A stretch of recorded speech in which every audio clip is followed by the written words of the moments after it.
From the time of the first police call, it was certainly one of the most unusual cases. Armed gangs impersonating police officers. It was a really, really serious case.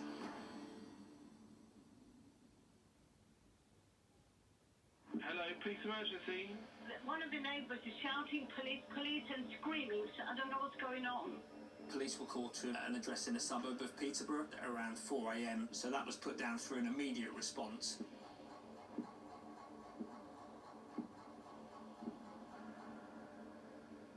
Is it just police, police over and over? Policia, policia, he's shouting. They'd heard smashing and was worried that the house next door might potentially have been being burgled. We dispatched officers very, very quickly, and they were there within less than 5 minutes.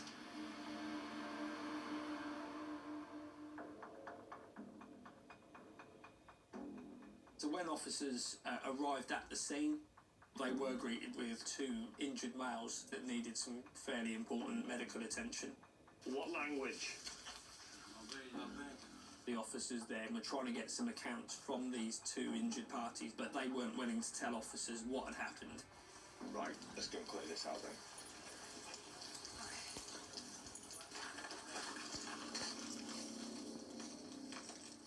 Police officers with taser.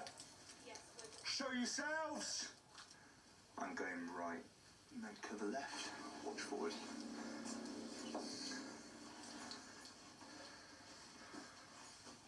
Camera program here. Toilet. Copy that. Looks like it. Very empty house. Yeah, this is the bit that's unnerving me. Everything about this is weird, isn't it? The house had been turned inside out, and it was evident a burglary had taken place. The suspects that had committed the burglary had fled, but the officers also needed to ensure that the house was searched. There we go. That's a lot of money. So 5, 10, 15, 20, 25, 30k? Yeah, easily. We've dropped in on our drugs down or something, haven't we? Yeah. They have found over £30,000 in cash and eventually finding cocaine as well. A ledger listing large cash transactions up to £250,000 was also discovered. This appears to be an organised crime group that have gone to get the cash and the drugs of another organised crime group. The race to catch the gang who carried out the burglary was on.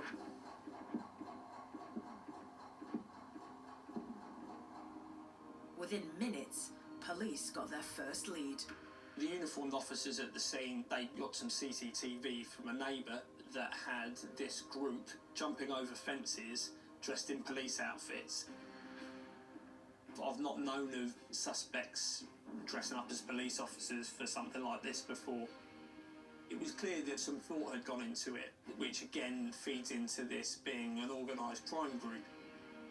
Officers noticed that the gang members dressed as police officers didn't flee empty-handed.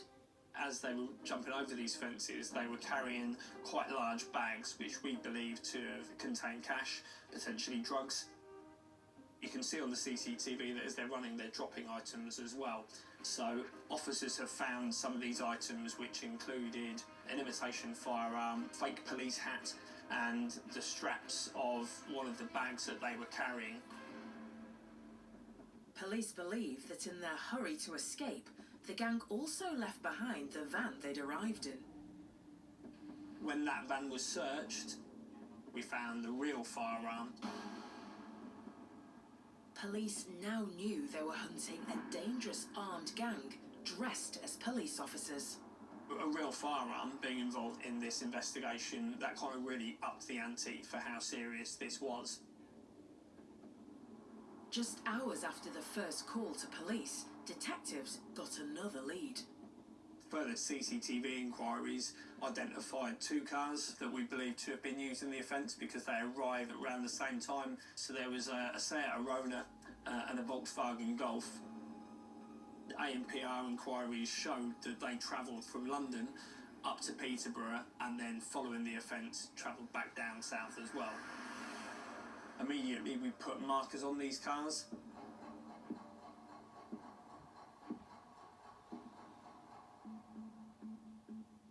"11 hours after the first 999 call, police got a breakthrough on the vehicle's movements. The Volkswagen Golf was located by our colleagues in Surrey Police. Okay, this vehicle is suspected to be involved in burglaries. Burglaries, like stealing from people's houses. Okay. The occupant of that, Tom Dodadge, he was arrested for aggravated burglary. And when the officers searched his car, he had £6,000 in cash, That's a lot of money. which kind of firmed up their suspicion that he'd been involved in this offence as well.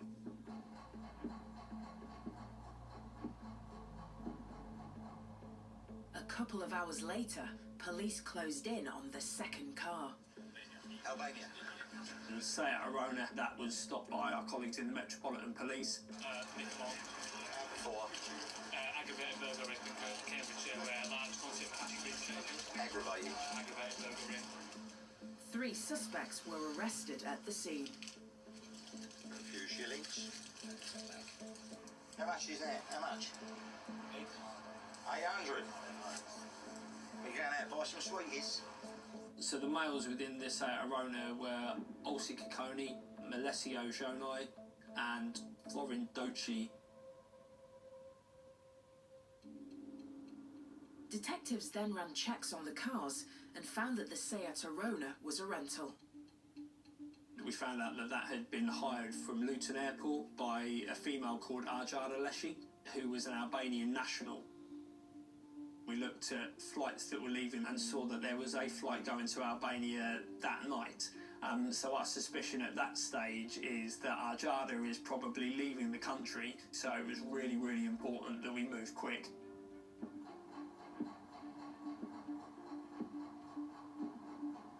Officers raced to Luton Airport to look for the woman who had hired the getaway car.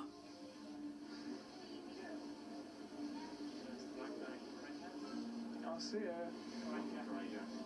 Arjada was actually waiting in the waiting room for her flight.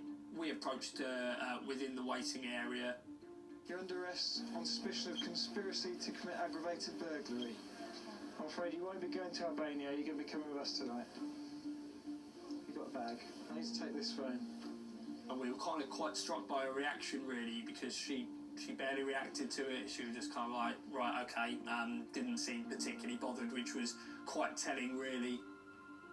We then searched her bag, and within there we found £1,200 in cash.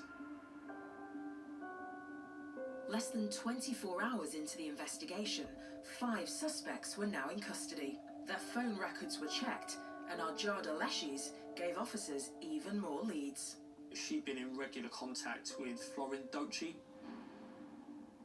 We believe that Florin Doci was one of the leaders that had been organising the hit on the address. The phone records indicated 2 other people were involved in the heist: Kingpin Madian Jonai and his girlfriend Aurela Matsu. 2 months later, with their arrest, detectives were confident all the key players had been caught. They also found empty containers of tracking devices inside the white van involved in the burglary, which further convinced detectives this was a highly planned operation.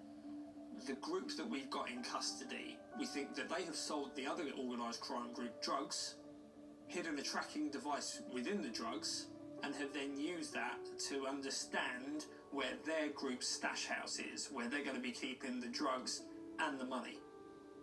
They'd even put up their own camera to keep an eye on the stash house so they could work out the best time to strike. The fake police uniforms were designed to make the burglary look like an authentic raid. The high-level sophistication of the job, surveillance cameras, crowbars, fake police outfits, firearms, and the fact that there was some significant sentences handed out at the end of it, you know, it's this kind of thing that you really joined the job for. Kingpin Madian Jonai was sentenced to 11.5 years in prison. Florin Doci, Malesio Jonai, Thomas Dodaj and Ulsi Kokoni all got 9 years. Aurela Matsu was sentenced to 2 years, and Arjada Leshi got a 20-month suspended sentence. The job has come in at 4 in the morning.